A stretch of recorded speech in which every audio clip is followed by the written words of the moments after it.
certo?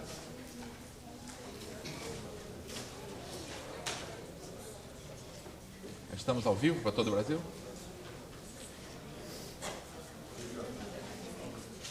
Bom dia para todos, então. Pessoal aqui do Rio, pessoal dos outros estados.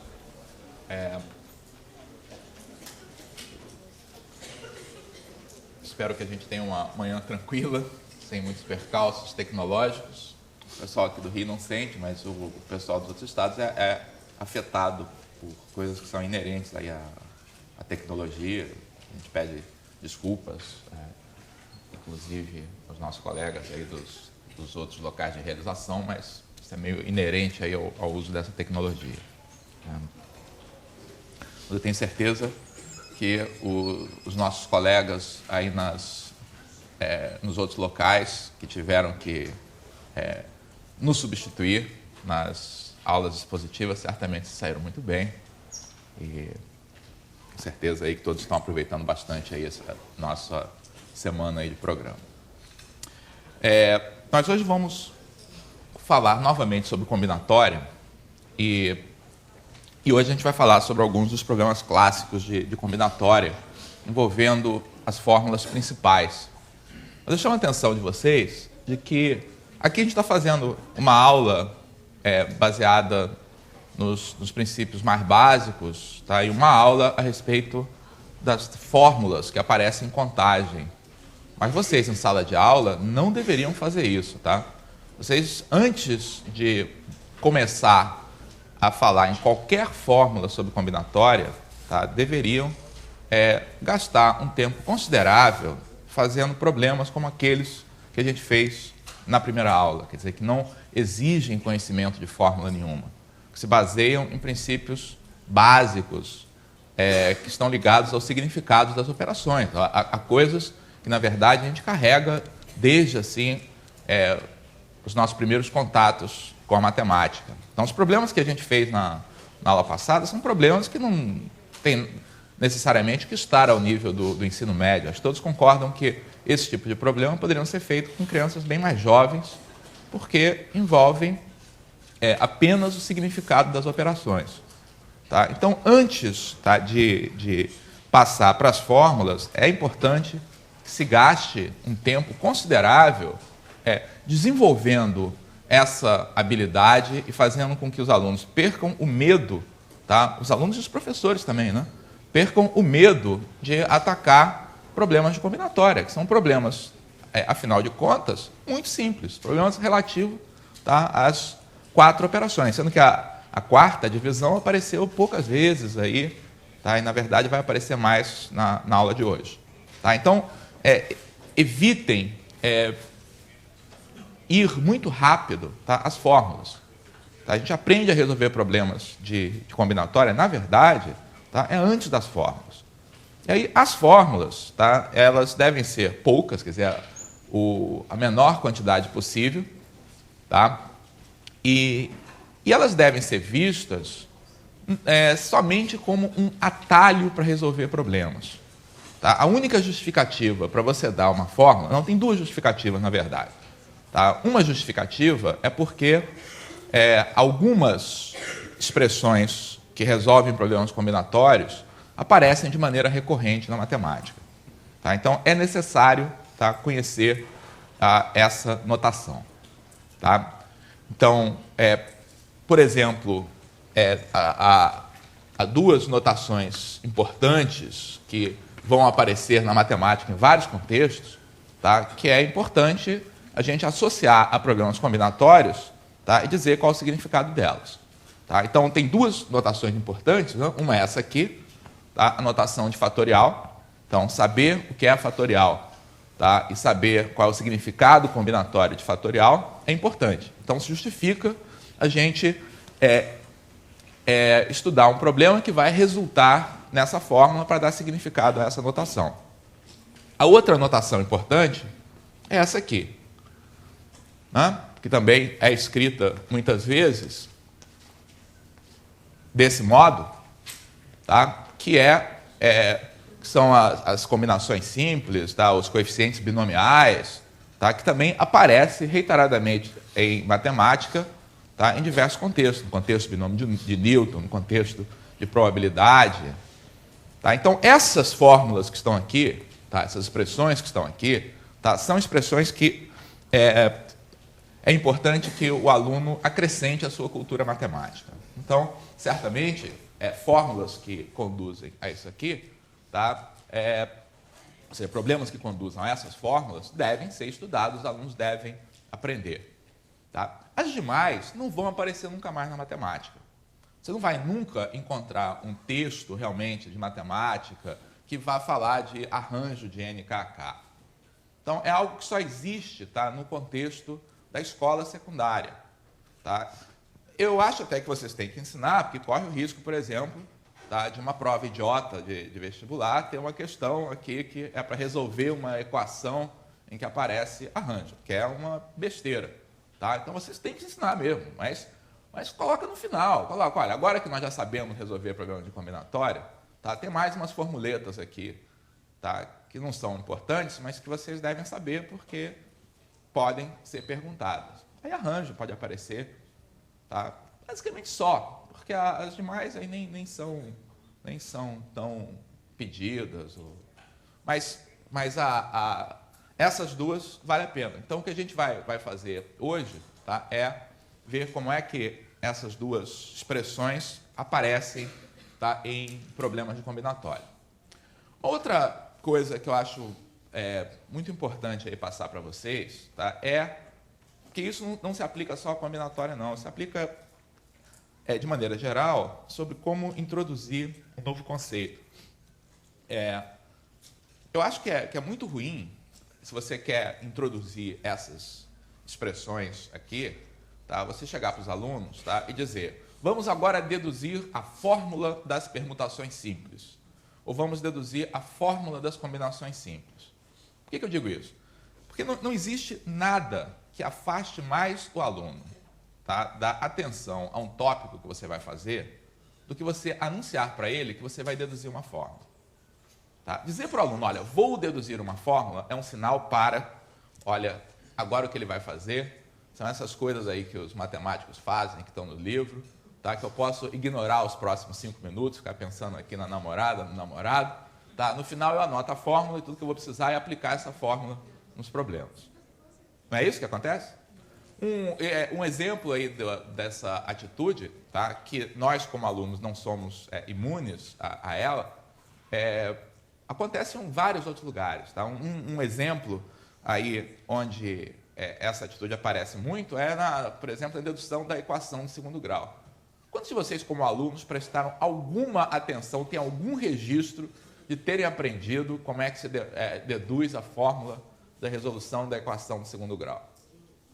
Eu, como aluno, estudei em bons colégios, até mesmo no vestibular, estudei com Morgado e tudo, mas não lembro. Só fui aprender realmente a fazer isso quando tive que ensinar. E, bom, aí você tem que adotar uma postura diferente. E precisa ser assim? Não precisa ser assim. Tá? Você pode chegar à fórmula da equação de segundo grau usando a mesma estratégia que você pode seguir aqui. Tá? Não diz que vai deduzir a fórmula, não. Diz que você vai resolver os problemas mais complicados. Quer dizer, resolve primeiro uma equação desse tipo, x menos 1 ao quadrado igual a 3. Tá? Antes de apresentar a fórmula, dá para resolver? Dá, porque x menos 1 ao quadrado igual a 3, x menos 1 pode ser raiz de 3 ou menos raiz de 3. Tá? Aí você chega a duas soluções, resolve essa equação. Depois você pega x2 menos 4x mais 2 igual a 0, que não dá para fazer isso, mas aí você massageia para ficar desse modo, né? Completos quadrados. Então, como é que você resolve x2 menos 4x mais 2 igual a 0, tá? Sem saber de fórmula e passando para os seus alunos, tá? Algo que vai ficar, tá? Principalmente se você fizer mais alguns problemas. E é o que é a base aqui para dedução. Não está desse jeito, faz ficar desse jeito. Tá? Passa x2 menos 4x igual a menos 2 aqui, aí soma um valor que faça com que isso aqui se transforme num quadrado perfeito, aproveita e dá algum significado àqueles produtos notáveis que só servem para fazer problema, mas não são nunca usados, né? O que isso aqui é um x menos A ao quadrado, quem deve ser A, então você vê que é 4 aqui, soma dos dois lados. Tá? E aí você transforma essa equação numa equação desse tipo que você já teria mostrado antes. Então, se você faz isso, tá? E depois, olha, isso que a gente fez aqui, a gente pode fazer no caso geral. Tem alguma chance de que pelo menos alguns alunos, tá, vão atribuir um significado a isso e vão levar isso aí para o resto da vida. Tá? Se vocês apenas começam do AX2 mais BX mais C, colocam o A em evidência, faz aquilo, com certeza, tá, aquilo não vai ter registro. Tá? Todo mundo vai fingir que está prestando atenção durante aqueles 10 minutos aí que você fizer, vai estar com um caderno lindo, caderno direitinho lá, tudo os quadradinhos, várias cores e tudo, tá? E inútil. Tá? Então, essa questão aí de atitude, tá? Que a gente, em combinatória em particular, a gente pode adotar com muita facilidade, mas em outras áreas também. Tá? Quase todas as expressões que a gente vai ensinar ao longo do ensino médio, tá, podem ser introduzidas, tá, com exemplos que sejam atraentes para os alunos. Tá? Vou dar mais um exemplo, não tem nada a ver com a aula de hoje, mas vai ensinar a soma de termos de uma PA, tá? Uma coisa é você começar com um exemplo formal, outra coisa é você começar com um exemplo simples, exemplo de uma soma dos números de 1 a 100, colocar como desafio para os alunos, ter alguma maneira esperta de fazer isso, tá? Dar um tempinho para pensar e aí dizer a solução que é linda aí de somar os termos ao contrário. Tá? Algo que, se você disser, vou demonstrar a soma, tá? É algo completamente árido, se torna uma situação interessante e, mais uma vez, há uma chance que se você mostrar as coisas desse modo, tá? Não são todos, mas pelo menos uma parte dos alunos, tá, vão levar esse método para frente. Tá? Então, o que eu estou fazendo aqui, antes de começar a aula, tá, é uma campanha contra a formalização precoce. Tá? Porque não é assim que se faz matemática. Ninguém faz matemática, dizer, hoje eu acordei, vou demonstrar, vou deduzir a fórmula das combinações. Não é assim que a gente faz. Tá? O método da matemática é atacar problemas, é resolver problemas. Tá? Então, voltando aqui à combinatória, se a gente quer falar dessas duas fórmulas que são importantes, tá? O ideal, naturalmente, é a gente chegar a elas através, primeiro, da resolução de problemas, tá? Que façam algum sentido aí para os alunos, tá? E que desemboquem aqui nessas fórmulas. Tá? Então, inclusive, nem precisava dizer para os alunos que ia deduzir a fórmula. Mais um problema, está fazendo problema, tá? A gente faz mais um problema, tá? Por exemplo, em uma competição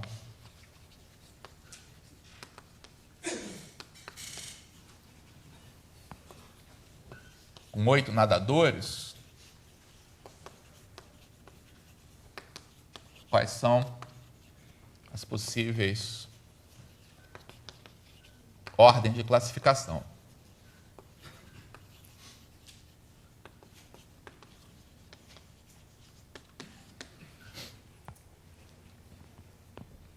Então, a solução desse problema, quer dizer, qual é o problema que a gente está resolvendo aqui? Qual é o problema geral que a gente está preparando o caminho aqui para resolver?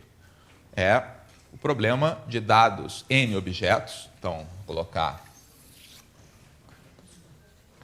o problema geral, quantas são as ordenações possíveis, e palavra técnica para essas ordenações, em geral, é permutações possíveis de N objetos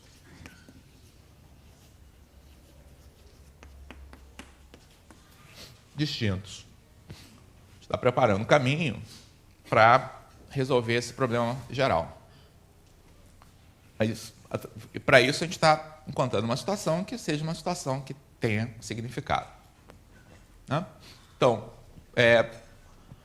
esse problema pode ser resolvido com as nossas técnicas de contagem que a gente viu na aula passada, porque se eu quero decidir, se eu quero formar uma possível ordem de classificação, como é que eu faço isso? Quais são as decisões aí que eu vou tomar?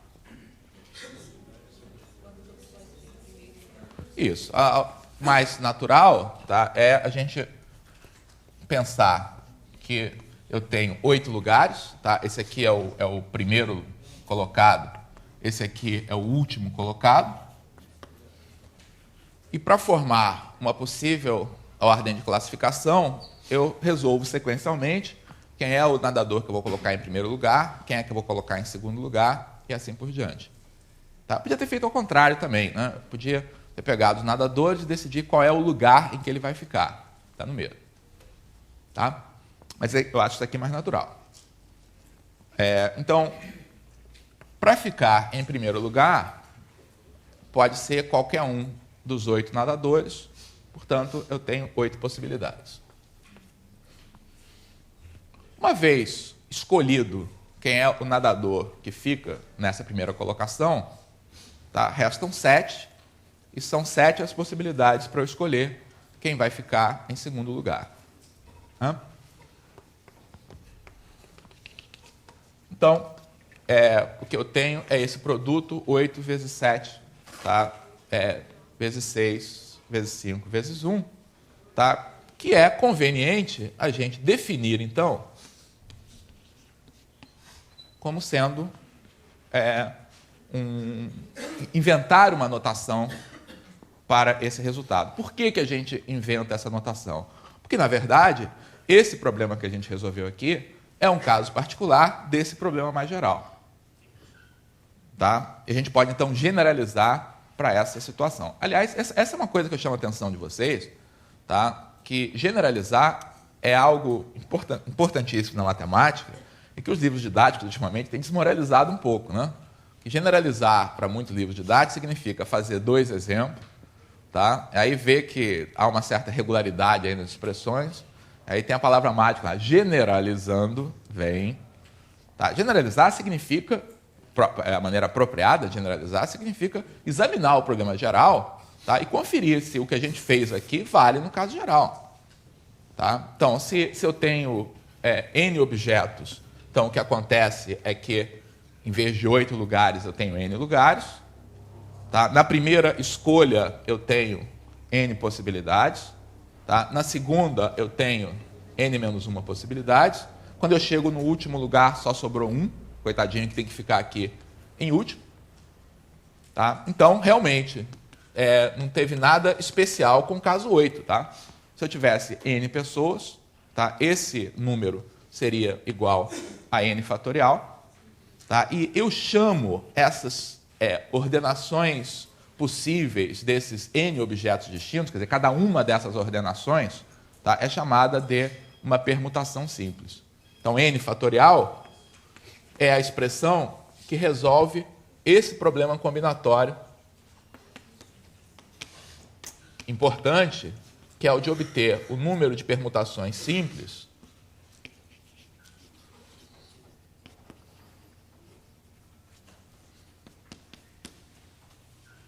de N objetos distintos.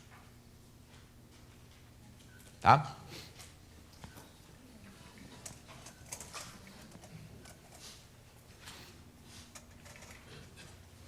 Então, a gente diz para os alunos, olha, esse saber, esse fato, que é facílimo de ser deduzido, diga-se de passagem, mas é um atalho importante, tá, na resolução de problemas. Quer dizer, quando a gente tem problemas aí a resolver, isso aparece com tanta frequência que vale a pena aí a gente saber, tá, essa fórmula combinatória.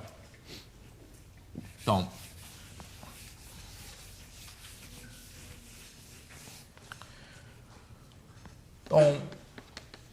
alguns exemplos aí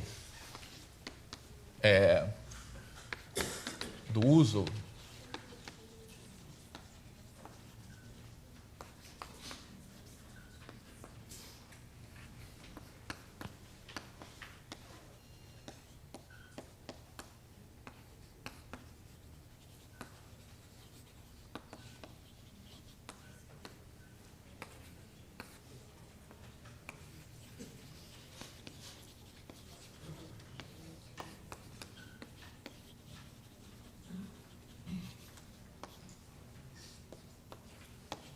Então, por exemplo, vamos aplicar isso aí para resolver um problema simples aqui, tá? No qual a gente quer contar anagramas aí de uma determinada palavra, né?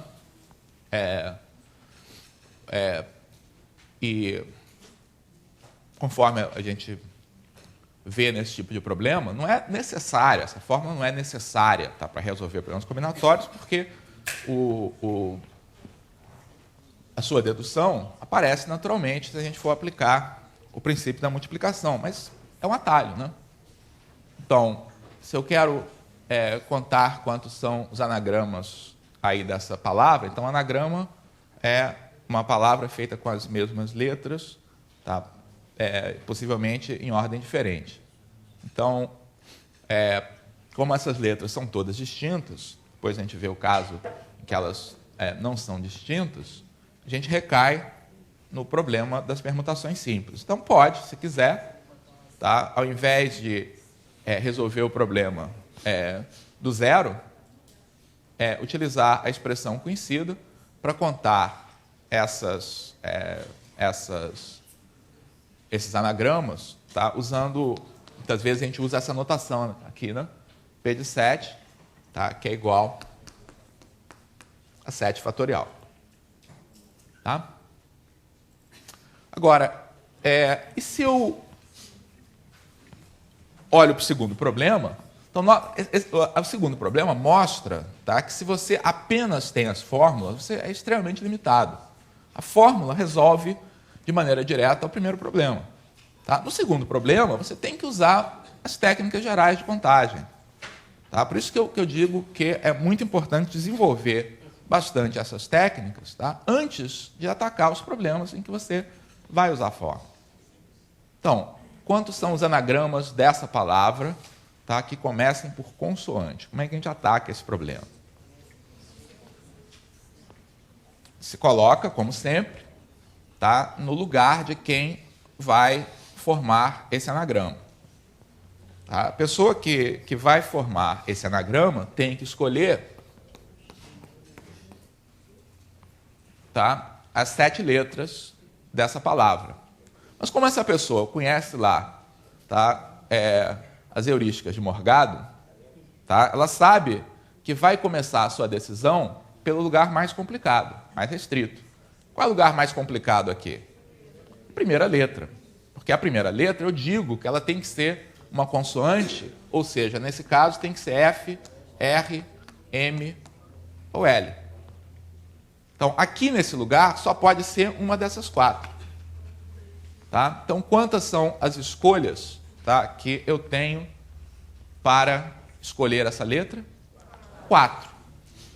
Aí escolhi uma delas, por exemplo, L. Resolvi colocar L aqui. Tá? Aí como é que eu prossigo o problema?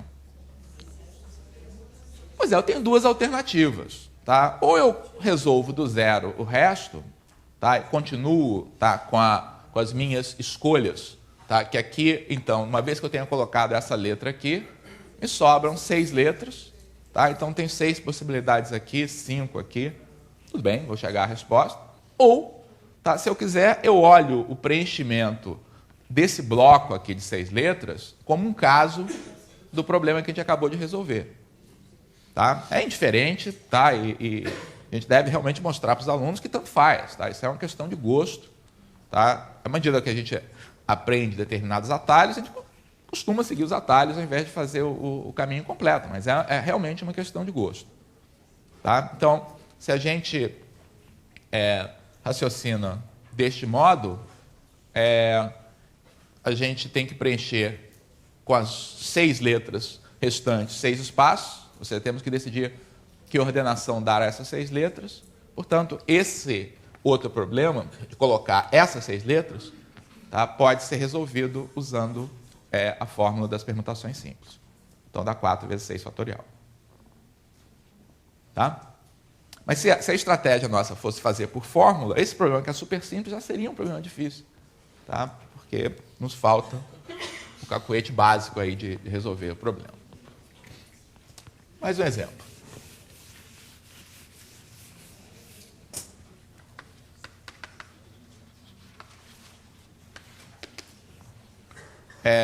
Digamos que eu tenha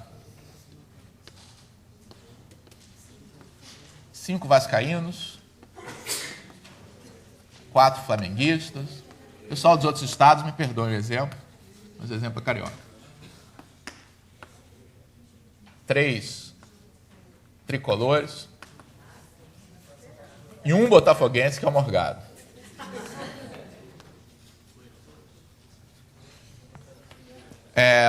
Eu quero colocar em fila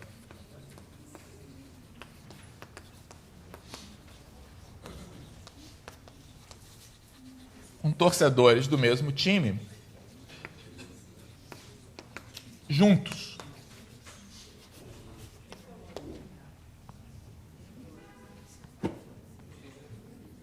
Tá? Então, quero colocar esses... Quantos são? 5, 9, 12, 13 pessoas. Essas 13 pessoas quero colocar em fila, tá? Mas, para evitar problemas, eu quero colocar as pessoas do mesmo time juntas. Um minutinho aí para vocês pensarem.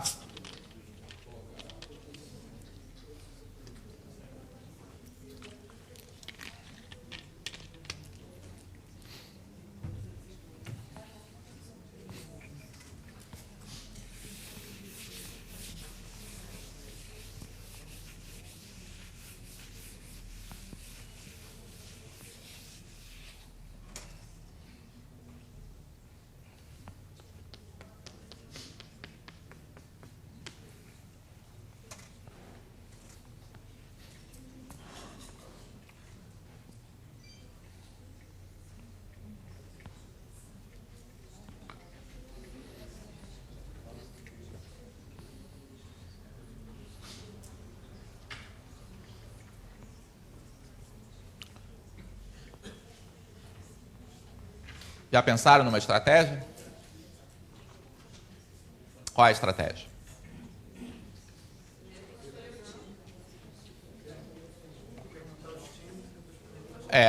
Esse problema já é um problema mais interessante, porque se a gente tenta atacá-lo, digamos, pelas decisão mais simples, qual seria a decisão mais simples? Vamos colocar essas pessoas aqui, tá? Uma a uma. A gente tem dificuldades, porque dependendo de onde você coloca uma determinada pessoa, você pode ter mais ou menos possibilidades para escolher as demais. Então, se você começa com um vascaíno e coloca aqui no canto, isso obriga que os próximos vascaínos, por exemplo, estejam nas próximas posições. Enquanto se você começar com ele aqui no meio, você tem mais liberdade que pode ir para os dois lados. Então, a gente percebe de cara que a estratégia de colocar pessoa por pessoa não vai funcionar aqui. Tá? Então, a maneira que é bem sucedida de a gente atacar o problema é atacá-lo em 2 etapas. Tá? Então, na verdade, a gente resolve esse problema, tá, em 2 níveis. Então, primeiro, a gente decide em que ordem os times, tá, vão ficar nessa nossa arrumação. Tá? Então, a primeira etapa é a ordem dos times. Depois de escolher a ordem dos times, é a ordem dos torcedores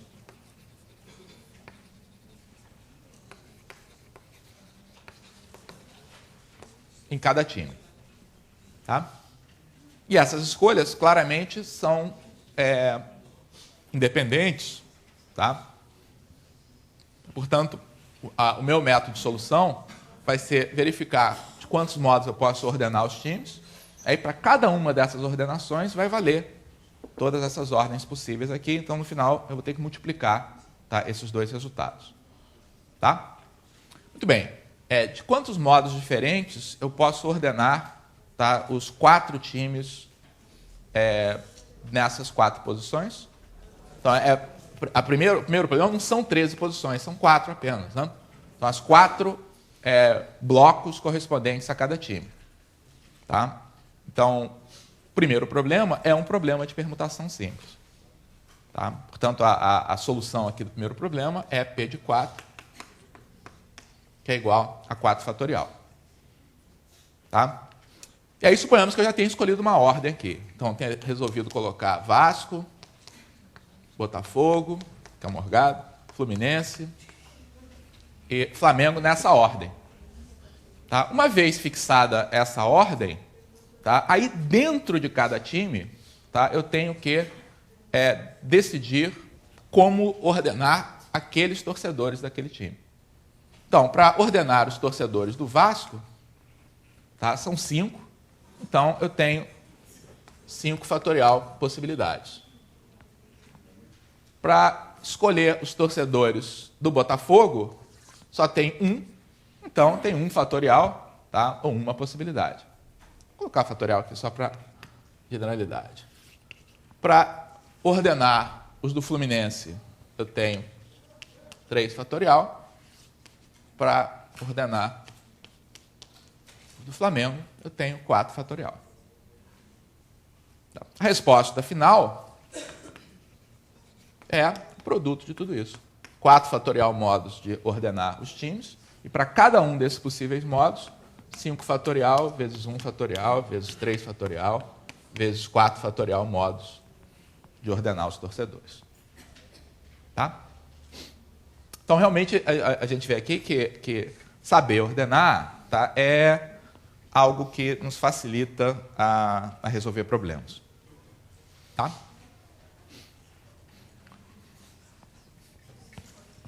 E isso serve para justificar por que essa notação de fatorial é uma notação importante na matemática. Resolve um problema importante e comum.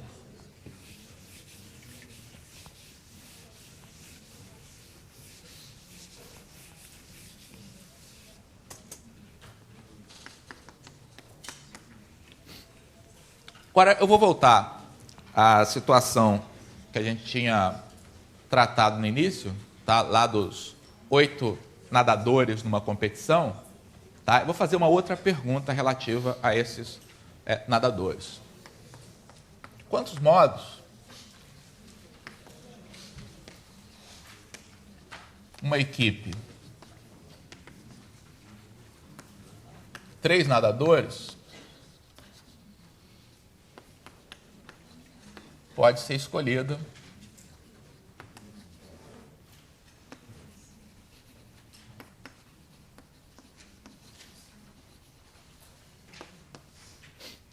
dentre 8 nadadores. Então, eu estou colocando agora o meu problema como sendo um problema diferente daquele inicial. Tem os mesmos nadadores. E agora o que eu quero fazer, tá, é escolher uma equipe. Pode ser a equipe que vai representar o Brasil nos Jogos Sul-Americanos, por exemplo. Uma determinada modalidade. Então, eu tenho que mandar 3 nomes aí para a federação como sendo representantes aí do Brasil. Bom, como é que a gente ataca esse problema? Quer dizer, se você propuser esse problema aí para os alunos, tá, os alunos provavelmente vão achar até fácil de resolver, né? Porque se eu tenho que escolher uma equipe, tá, dentre esses 8, tá, a gente tem que resolver qual é o primeiro, qual é o segundo e qual é o terceiro participante da equipe. Tá? Então, o primeiro pode ser escolhido de 8 modos. Tá? O segundo pode ser escolhido de 7 modos, que já não pode ser o mesmo que a gente escolheu aqui. Tá? O terceiro pode ser escolhido de 6 modos. E aí é uma ocasião interessante para a gente perguntar se essa resposta está certa ou está errada. É claro que a resposta talvez mais precisa, depende, porque muitos problemas de combinatória são um pouco imprecisos. Né? Então, o que é uma equipe?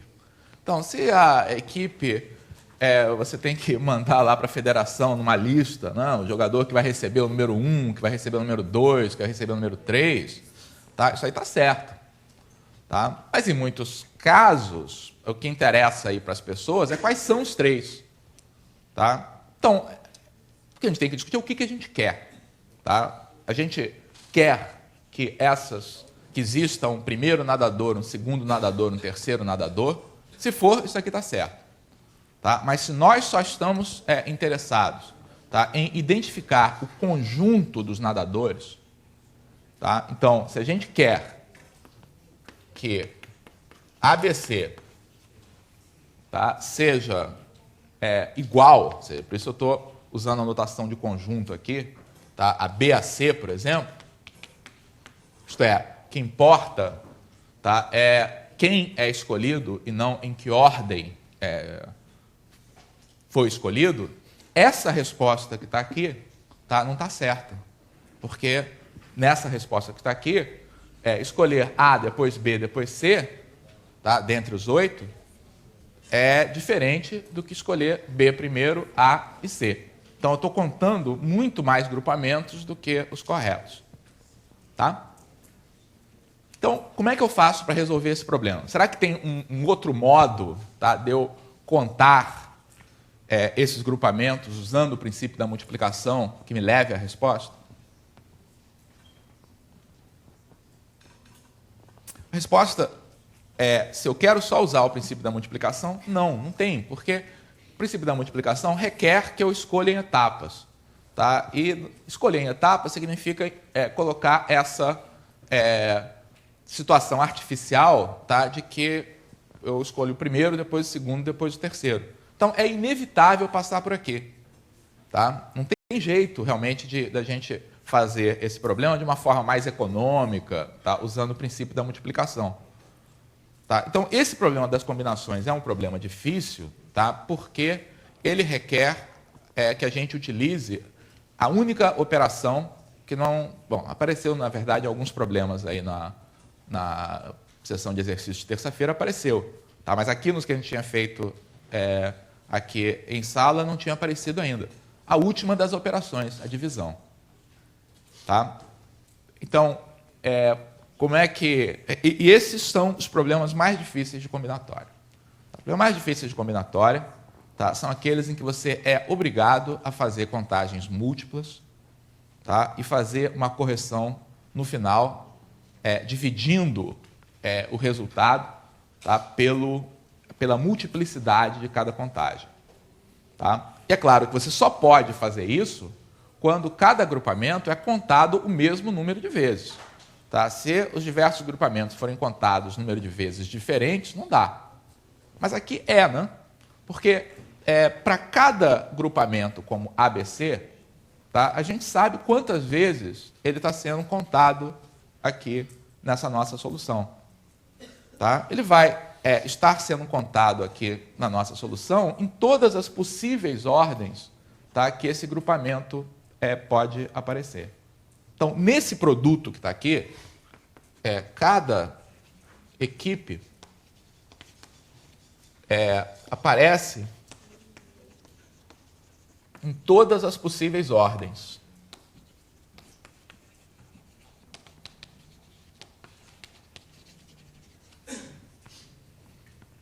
E aí, felizmente, esse é um problema que a gente tem até um atalho para resolver, né? Tá, o número de possíveis ordens para uma equipe como ABC aparecer, qual é? 3 fatorial. Então, a gente sabe que cada uma dessas equipes está sendo contada 3 vezes, 3 fatorial vezes. Tá? Porque nessa minha contagem, eu estou distinguindo esses grupamentos. Eu não quero distinguir. Então, para eu escrever a resposta ao meu problema,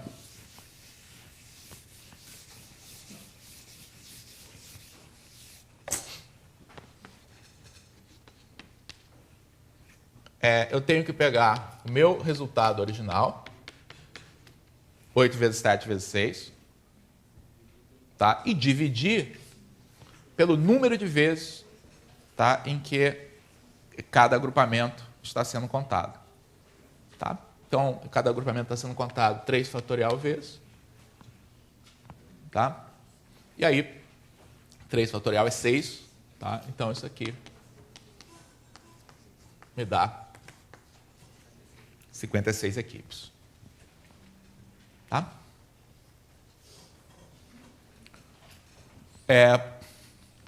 E aí a gente pode generalizar. Então, qual é a situação geral, tá, que esse problema resolve? Tá? Resolve o problema de escolher um subconjunto com P elementos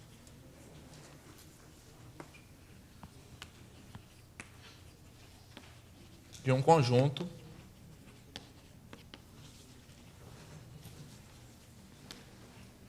com N elementos.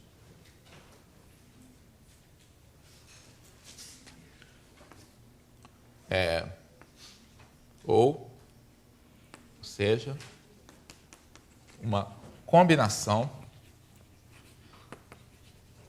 dos N elementos tomados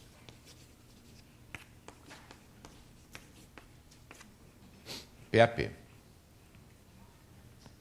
Tá? Então, essa terminologia é uma terminologia que antecede a linguagem da teoria dos conjuntos. Tá? Por isso que ela se mantém, tá? Mas esse problema que está aqui é um problema que é bem expresso na linguagem da teoria dos conjuntos. Não? O que a gente está querendo fazer é contar quantos são os subconjuntos com P elementos, tá, de um conjunto que tenha N elementos. Tá? Isso é interessante também porque ter isso presente ajuda aí a gente ver, por exemplo, algumas das identidades, tá, que a gente associa com combinações. Tá? Essa interpretação é bastante útil. Então, a solução desse problema, no caso geral, tá, é análoga a essa que nós fizemos no caso particular. Então, o que eu tenho que fazer é preencher P posições, tá? E o que eu vou fazer, tá, é preencher essas posições, supondo inicialmente que elas estejam ordenadas, já sabendo que eu estou contando demais, mas que eu sei como corrigir. Tá? E aí, na primeira posição, pode entrar qualquer um dos N elementos. Na segunda posição, pode entrar N-1. Tá? Até que na última posição pode entrar... Bem, a gente tem que ver N menos alguma coisa. Tá? A gente vê que na posição 1 é N-0, na posição 2 é N-1. Então, na posição P vai ser N menos P-1. Certo? Seguindo, 0 1 é 0, 2 é 1, P é P-1. Tá? Então, dá o N menos P mais 1 que a gente tem aqui. Só que, ao fazer isso, tá, nós estamos contando cada um dos subconjuntos tantas vezes quantas são as suas possíveis ordenações. Tá? Então, estamos contando P fatorial vezes. Tá? E esse número que está aqui, tá, é definido como sendo o nosso combinação de NPAP, também denotado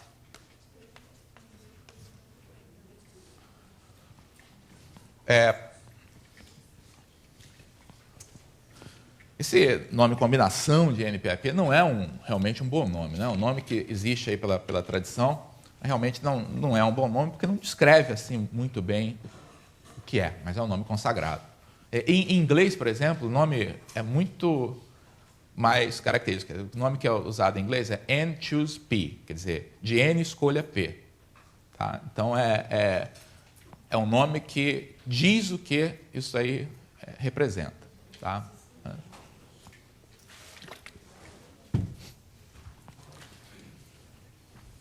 Bom, e aí a gente tem várias coisas que a gente pode fazer. Não é o que eu vou fazer agora, mas voltando a essa interpretação, a interpretação combinatória de combinação como subconjunto permite a gente fazer várias coisas interessantes. Né? Então, daí surge naturalmente a propriedade das combinações complementares. Né? Então, independentemente de você ter manipulação com fatorial, porque é claro que a gente pode pegar essa expressão que está aqui, tá, e obter uma outra que é elegante de escrever, né? É elegante, e em algumas situações é prático a gente fazer isso, né? A gente pegar essa expressão e multiplicar em cima e embaixo pelo mesmo número, de modo a completar um fatorial no numerador. Então, para completar um fatorial no numerador, tá, está faltando alguns termos aqui. Eu fui até n menos p menos 1, tá? O próximo seria n menos p. Então, se eu multiplico pelos termos que vão de n menos p, tá, até 1, em cima e embaixo, tá, eu estaria multiplicando por n menos p fatorial em cima e embaixo. Tá certo? Ao fazer isso, tá, no numerador, tá, eu fico... Então, vou escrever explicitamente aqui. O que eu tinha antes era uma expressão que ia até n menos p mais 1.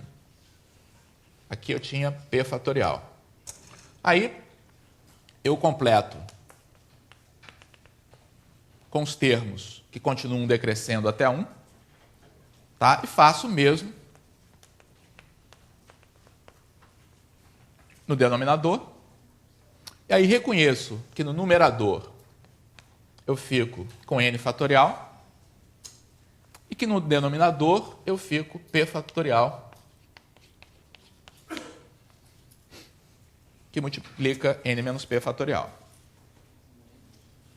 Tá? Que é algo que a gente deve saber, facilita em alguns problemas que a gente tem que efetuar cálculos. Por exemplo, isso aqui pode ser usado para justificar a fórmula das combinações complementares, né? Que é calcular o número de combinações P a P, tá? É a mesma coisa que calcular o número de combinações N de taxa N menos P.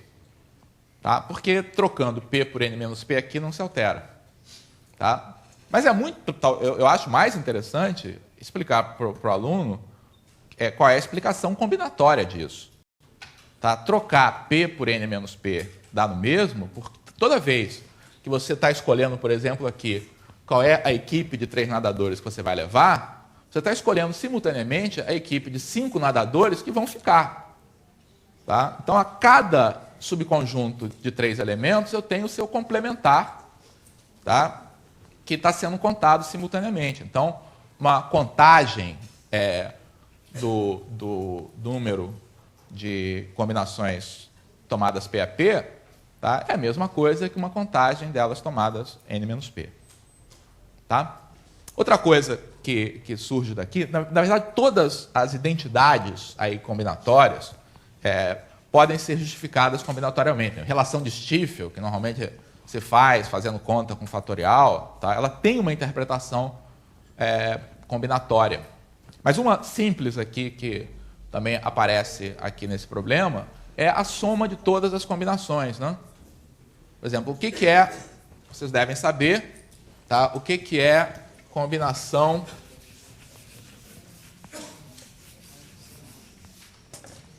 de n0 a 0, mais combinação de n1 a 1, mais combinação de n a n.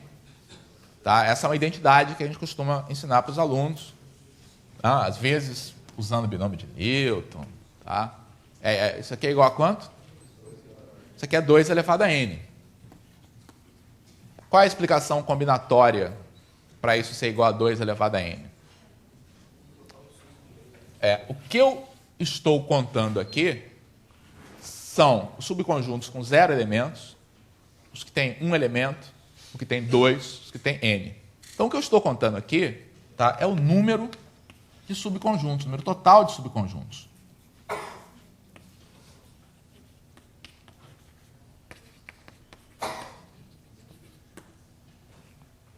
Tá, de um conjunto com n elementos.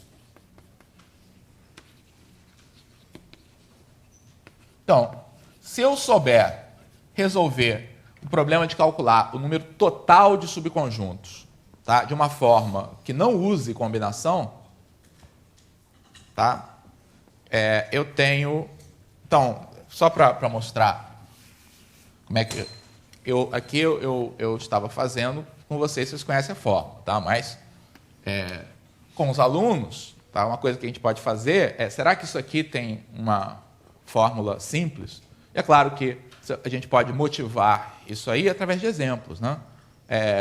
Faz alguns casos, tá? Faz com o caso n igual a 2, n igual a 3, faz umas contas, tá? Vê que dá sempre a mesma coisa, tá? E coloca, tem uma explicação para isso, uma explicação que não seja simplesmente o generalizando dos livros, porque os livros muitas vezes falam, pega caso n igual a 2, tá? Aí dá 2 ao quadrado, 4. Aí pega o caso n igual a 3, dá 1, 3, 3, 1, tá? Dá 8.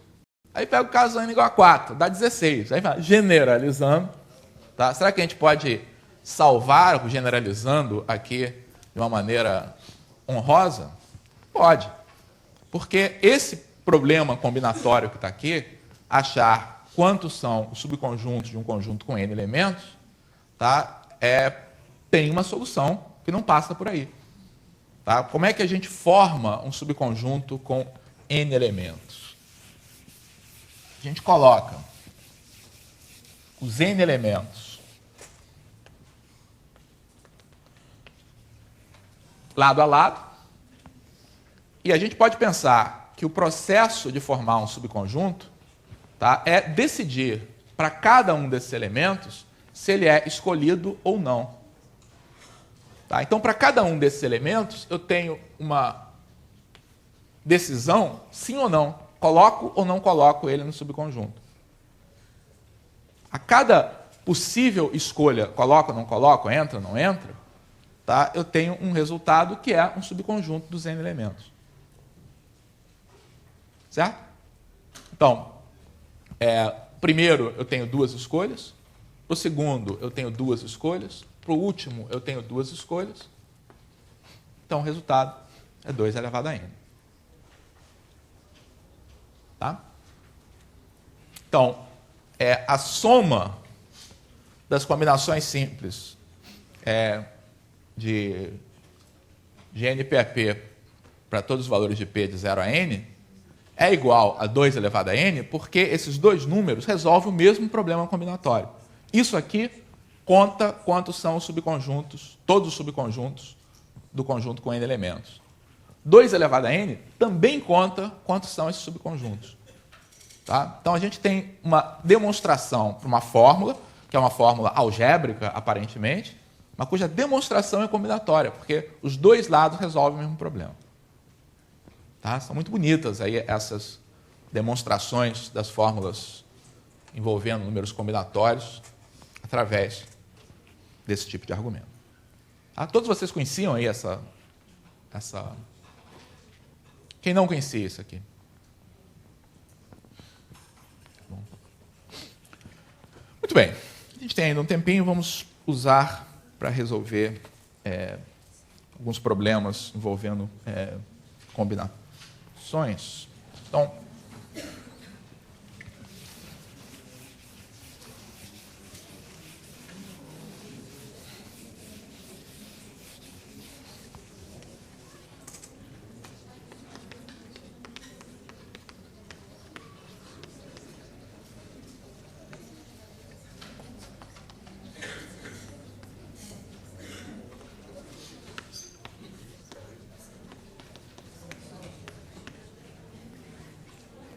por exemplo, uma aplicação simples, tá, de uma que a gente pode fazer por combinações, pode fazer por outros modos, tá, é contar, tá, quantos são os anagramas da palavra morgado.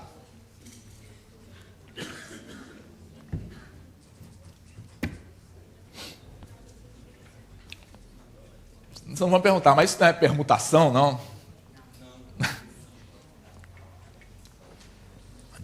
Vamos nos colocar aí no papel de quem tem que formar. Aí, chegou bem agora aí.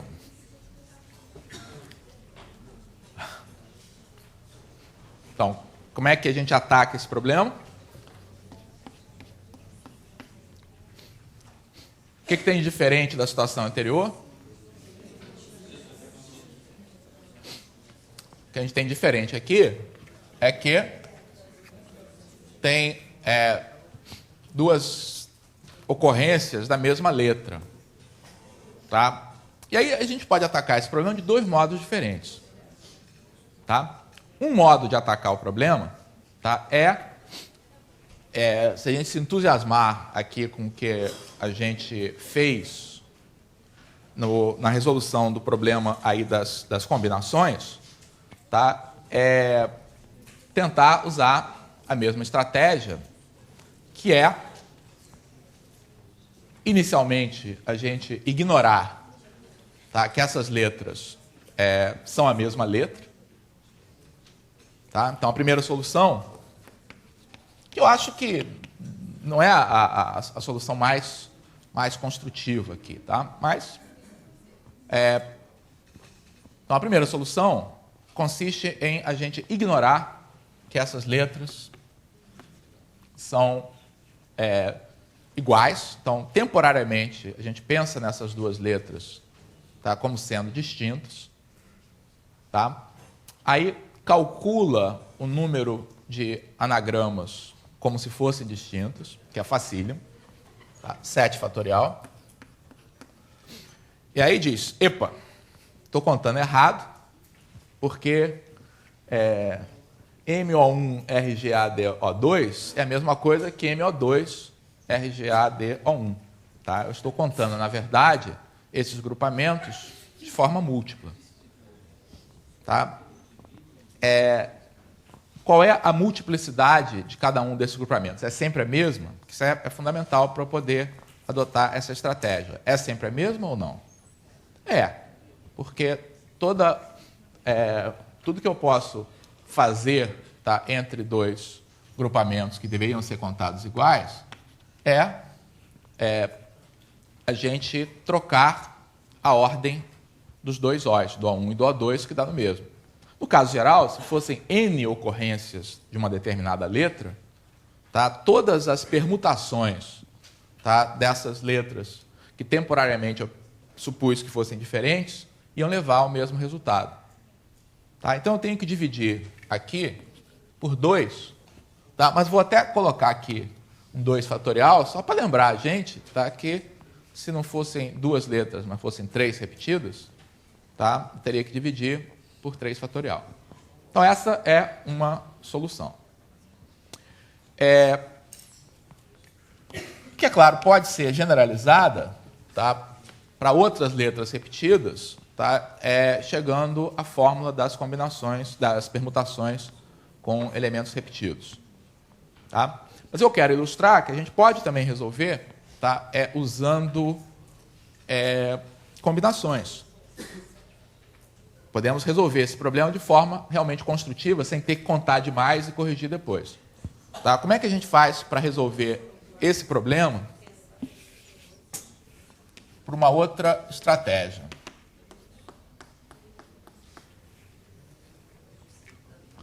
Seguindo as... Oi?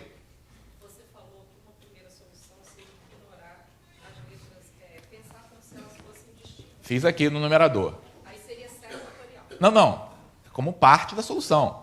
Tá? No numerador... Não, claro que não. É só temporariamente eu pensei que elas fossem distintas. Para pensar a primeira solução, você Isso. faria uma primeira etapa desse tipo. Da mesma maneira como a gente fez... Seria uma solução. Não é uma suposição, que nesse caso não faz o menor sentido supor, menos que você usasse 2 fontes diferentes, coisa assim, mas não é o caso. Não, aquilo é só um resultado parcial que a gente vai corrigir. Tá? Então, na segunda solução, a gente aplica a heurística de Morgado, tá, de fazer as coisas complicadas primeiro. Tá? Quais são as coisas complicadas aí? O que dá problema aí? Por que esse problema não é tão simples quanto o anterior? Por causa do O, tá, que está repetido. Então, usando a heurística de Morgado, o que a gente deve fazer é se livrar logo do O. Então, a gente vai colocar os O's, depois a gente vai colocar as demais letras, que não tem problema. Tá? Então, de quantos modos eu posso colocar os O's? Então, colocar os zóis, eu tenho 7 posições, tá? E o que eu tenho que fazer é escolher 2 desses lugares, tá? Para colocar os zóis. Então, o que eu tenho que fazer é exatamente, de um conjunto de 7 elementos, escolher um subconjunto com 2 elementos.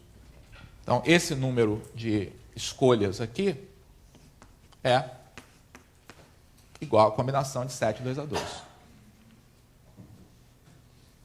Tá? Uma vez que eu tenha colocado os O's, me restam 5 letras, tá, que devem ocupar 5 lugares. Portanto, toda a escolha que eu tenho, eu posso esquecer que tenho os O's agora, já estão colocados. Tudo que eu tenho que fazer, tá, é ordenar as demais letras. Tá? Já reservou esses lugares para os O's, então tudo se comporta como se fosse uma palavra de 5 letras que eu fosse encontrar um anagrama. Então, colocar as demais letras vai me levar a 5 fatorial. Tá? É fácil a gente verificar que essas duas respostas são a mesma resposta, não são iguais. E é também simples da gente generalizar, tá, essa expressão para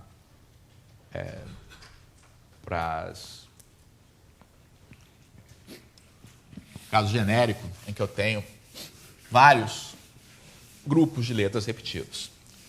No lugar de fazer isso, vou fazer rapidamente mais um problema bem clássico também.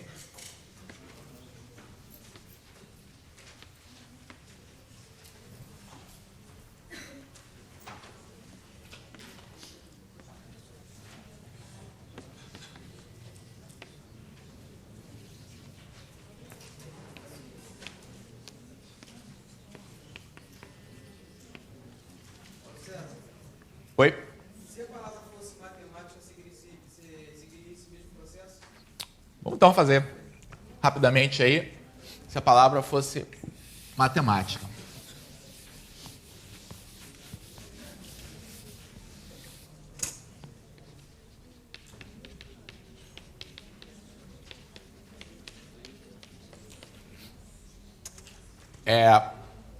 Então, eu tenho 10 letras, tá?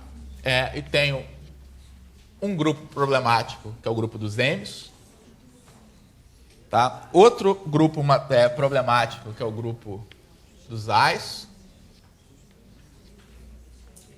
E um terceiro grupo problemático, que é o grupo dos T's. Tá? E só sobrou E, I e C aqui numa boa. Tá? Então, o que eu tenho que fazer, tá, é colocar primeiro as letras problemáticas, tá, e depois as não problemáticas, se eu quiser resolver como na segunda solução. Tá? Então, o que eu vou fazer é colocar os M's, por exemplo, depois colocar os I's, depois colocar os T's, depois colocar as demais. Certo? Então, para colocar os M's, quantos são os lugares que eu tenho? 10, são 10 posições, das quais quantas eu tenho que reservar para os M's? 2. Então, eu vou escolher 2 posições aqui para os M's, e isso pode ser feito de combinação de 10, 2 a 2 modos. Tá? Então, M's estão colocados. Para cada colocação dos M's, sobram quantos espaços agora? 8. E aí eu tenho que colocar os I's, que é a minha próxima etapa. Tá? Então, quantas são as possibilidades de colocação dos I's? Eu tenho que escolher 3 dos 8 lugares, portanto, eu tenho combinação de 8, 3 a 3, para colocar os I's. Tá? Já gastei 5 lugares, sobraram 5. Certo? Aí tem que colocar 2 T's. Então, vou escolher 2 dos 5 lugares, combinação de 5, 2 a 2. Por exemplo, os T's podem estar aqui e aqui. E, finalmente, tem as 3 letras descomplicadas, que têm que ocupar 3 lugares. Tá? Então, eu posso fazer 3 fatorial modos. Se vocês fazem essas contas, quer dizer, se escrevem essas combinações como fatoriais e tudo, é fácil a gente verificar que onde a gente chega, tá? Se você exprimir as combinações com fatoriais, simplificar os termos que vão aparecer, vai aparecer a fórmula aí que todos vocês conhecem, né? Que é essa que está aqui, né? 10 fatorial, tá? Sobre 2 fatorial, 3 fatorial, 2 fatorial, que é a fórmula das combinações com repetição. E a gente pode chegar a essa fórmula também raciocinando como na primeira solução. Tá? Primeiro pensa que todas as letras são distintas, tá? E depois conta quantas vezes a gente está repetindo. Tá? Então chega aqui de 2 modos diferentes também.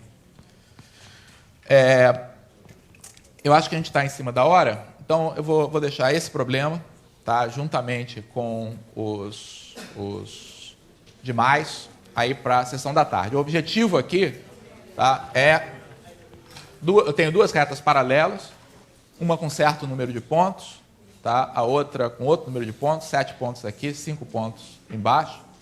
Tá, e a pergunta quantos são os triângulos que podem ser formados aqui. Esse problema, no fundo, tá, é uma versão simplificada, tá, do problema que vocês enfrentaram, tá, não sei se com sucesso ou não, no primeiro dia, tá, que é o problema de contar, tá, quantos são os planos formados por 3 pontos escolhidos entre os vértices de um paralelepípedo. Tá? Então, à tarde, a gente discute, tá, esses 2 problemas, além dos... Vocês não têm ainda, a gente passa daqui a pouco quais são a lista aí de problemas a serem discutidos à tarde. Eu tenho que pegar... no final da aula do Morgado, a gente dá a lista aí dos problemas da tarde aí para vocês. Tá?